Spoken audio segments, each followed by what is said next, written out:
USA continues to rake in the hardware at the Olympic Games in Rio. At the current time, Team USA has 32 medals, 11 of them are gold. And today we're expecting to win even more, especially in the pool and on the mat.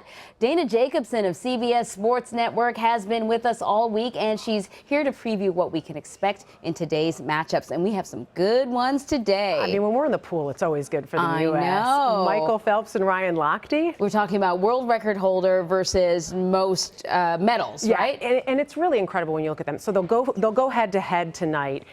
And Michael Phelps, with 25 medals, leads all swimmers. Ryan Lochte has 12. It would be the most if not for Michael Phelps. Right. So they really have had this head-to-head competition. Now they have some different strokes. You've got backstroke for Lochte that he specializes in, and butterfly for Phelps. But in the free and IM, that's where they cross over, the individual medley. So they end up having a lot of competition, and over the years they've faced off. Phelps always coming out on top against Lochte, which is why he leads in that medal tally.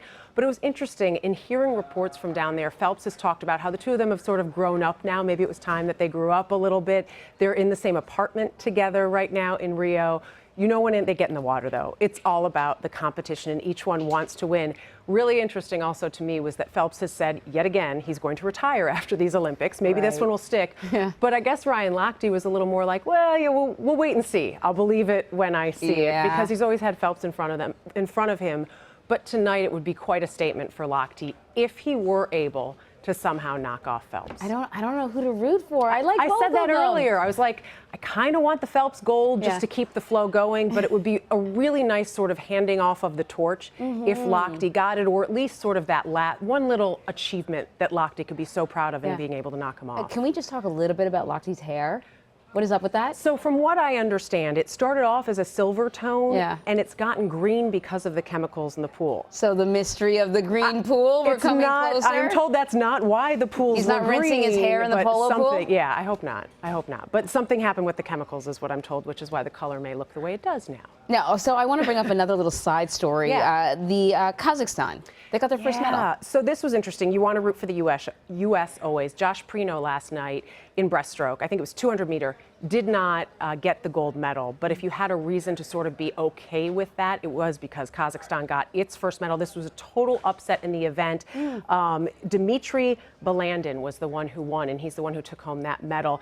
Upset against the entire field. He was not supposed to medal in this. Oh, very nice. Yeah, I like those kind of feel-good stories, right? You know, everyone's we can't be greedy. We can't be greedy I mean, I know we can.